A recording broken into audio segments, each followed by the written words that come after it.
When you think about Vermont's staple industries, you probably think of maple syrup, dairy, or craft beer. But in the mid-1800s, Vermont's biggest product was wool.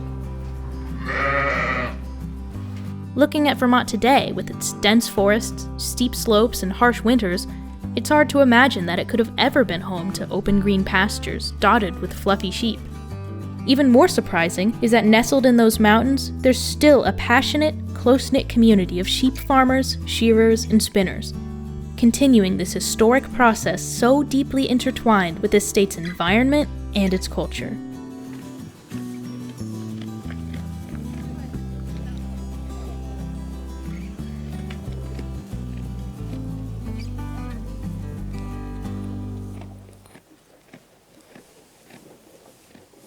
It all starts with merino sheep.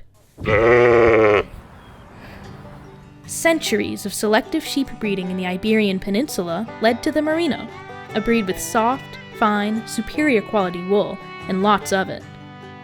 The Spanish had every intention to keep these sheep for themselves, but when Napoleon invaded in the early 1800s, they were forced to export. The first place to get them in the United States was Vermont. At the time, this guy by the name of William Jarvis was U.S. consul to Lisbon, Portugal. Apparently he had a good eye for sheep, so he brought some of the finest merino ewes and rams he had and had them shipped back to his farm in Wethersfield, Vermont. In the 19th century, Vermont looked very different. The forests had been cut for lumber, leaving vast green pastures, perfect for raising sheep. Vermont's settlers already had sheep, but the wool was coarse and scratchy. The merino wool's fine texture was unlike anything they had felt. And thus came the Vermont sheep boom. Between 1824 and 1840, the population quadrupled to 1.6 million sheep, an average of 6 per person. These sheep produced 3.7 million pounds of wool, which all had to be processed at mills. In 1836, there were 33 mills. The next year, there were 334. And then in the 1820s, raising sheep became the primary agriculture enterprise in the state. And then in the 1930s, merino were the state's principal livestock. So what happened? As it turns out, there are better places than Vermont for sheep. Sheep need land to graze, but they can't do that during Vermont's long, harsh winters. They also need shelter and supplemental feed, which costs money. Eventually, the Erie Canal and the railroads connected New England to the western United States, where huge swaths of land make it possible for sheep to graze year-round. Of course, then the Vermonters couldn't compete. Today, the West is still the easiest and cheapest place to raise sheep. Plus, the government subsidizes the land, allowing farms to raise flocks in the tens of thousands. The entire state of Vermont only has 17,000 sheep, and they're scattered on sheep farms throughout the state, ranging from small to tiny. In Berlin, Kristen Gallagher and her family raise sheep on the Dodge farm. We've been here on this farm for 14 years, and I have worked on farms for 25 years.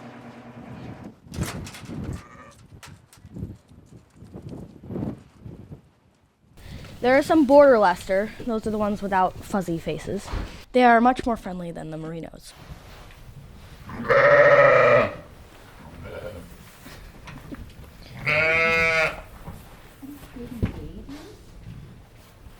We have chickens, cows, sheep, and 2 cats.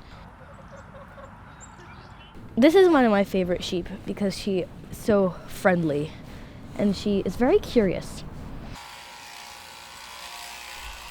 At Dodge Farm, the sheep are raised for fiber.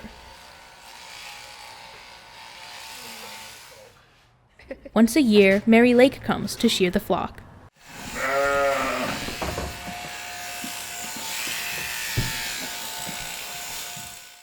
Kristen used to take her wool to mills around New England, but the turnaround time was too long, and the wool would often get mixed with other breeds.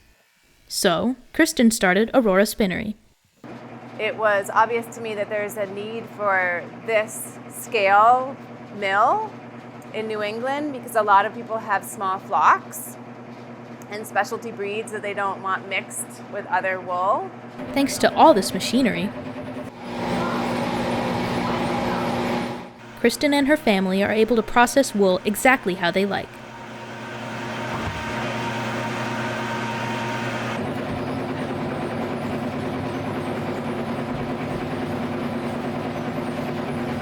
Much of the equipment is for cleaning the wool and improving its texture, resulting in bags and even rooms full of fluff. Yesterday we had a batch that was so staticky it stuck to the ceiling, the walls, and the door.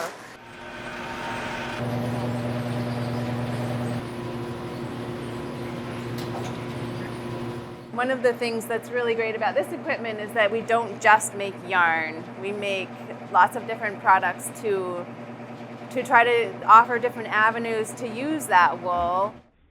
Aurora Spinnery makes yarn in a wide variety of sizes and colors.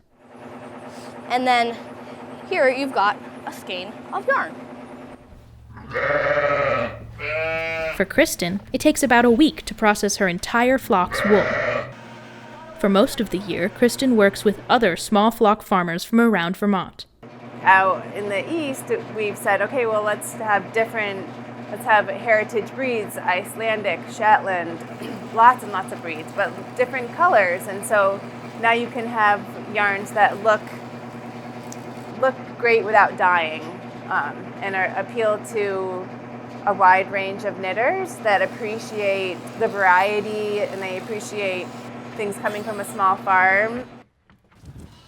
Yeah, wasn't that long ago that you were a baby, huh? You like the idea of some milk? But Vermont farmers aren't all raising unique breeds for artisan yarn. Processing wool is costly. For many farmers, it's more profitable to raise sheep for meat, mutton, and lamb.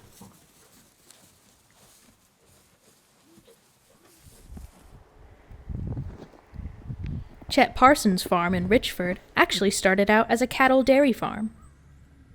So this is the Parsons farm. It's been in the Parsons family since 1919. My grandfather bought it. An experienced farmer, Chet started teaching about livestock at the University of Vermont Extension in 1985. But the job required knowledge of more than just cows. But I didn't know much about sheep, so I went out and bought a flock of 30. I jumped right in. Chet only just retired from sheep farming, selling his flock to Shelburne Farms in 2023. And for all those years, they weren't raised for fiber. They were raised for meat. Looking at the economics, it's not hard to understand why. In Vermont, mills buy raw merino wool for around $6 a pound. The sheep only get shorn once a year, and that produces only 8 to 10 pounds of wool. So that amounts to about $60 per sheep per year. And that's for merino wool. Meat breeds have far lower quality wool, which isn't worth much. The wool from Chet's last shearing season sits in his barn, unused. The wool is considered, a byproduct or something that is not highly valuable. Some of the medium to coarse grade wool is still useful. I mean, it's this amazing antimicrobial product that can be used in many different ways. So a lot of people do want to raise fiber sheep too. The challenge? Turning wool into yarn is a labor-intensive, time-consuming process. If farmers want to sell the product themselves, they have to pay mills for their services, then figure out how to market their product on their own, while managing the finances of raising the sheep. So I figure out my food costs for the winter, and my shearing costs, and the mill costs. So I know a skein costs me X amount, and then I price it accordingly. There's no lack of demand for yarn. During the COVID-19 pandemic, many people took up knitting and crochet. But this new customer base isn't flocking to local wool. It's easier and cheaper to buy from craft store chains, who mostly sell yarn made from plastic. A normal ball of acrylic yarn costs around $5, while a skein of Aurora Spinnery's plain white wool is $30. Plastic or rayon, any sort of synthetic processing of fiber to make yarn has huge environmental costs. We pay those costs in other ways, to our health, to the detriment of our waterways, of our land. For many years, Matt Becker has worked in environmental cleanup for the Vermont Agency of Natural Resources. 2 years ago, when COVID-19 had him working from home, he bought 6 merino sheep from the same New York farm as Kristen Gallagher. Life is short and I wanted to learn something new, and being in Vermont is an excellent opportunity to learn anything agricultural or farming related because we still have those lands available to us. Matt is already planning to expand his flock. And what I can do is I need to start introducing these girls to during their last month of pregnancy, so they need to start getting a little bit of grain.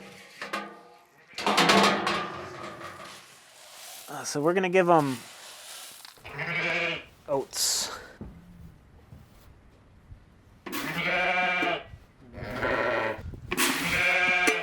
I'm trying to make it more than a hobby, yes. Having said that, now that I have them, and I have so few of them, they are principally pets. Hi, sweetheart.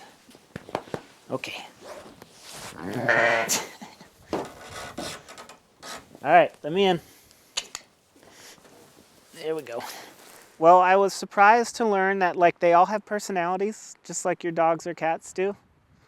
You got your shy one, you got your fence jumper, they all have their own little thing. Vermont's small but passionate community of fiber producers provide a powerful support network for each other. But getting started is still a tough road to tread. Everybody's really encouraging and offers advice, but what I have realized is that we've lost a lot of institutional knowledge just about sheep and farming. People like myself are learning it over again. Yeah, and sometimes we meet people like Chet and Mary Lake and Kristen who can fill in those blanks.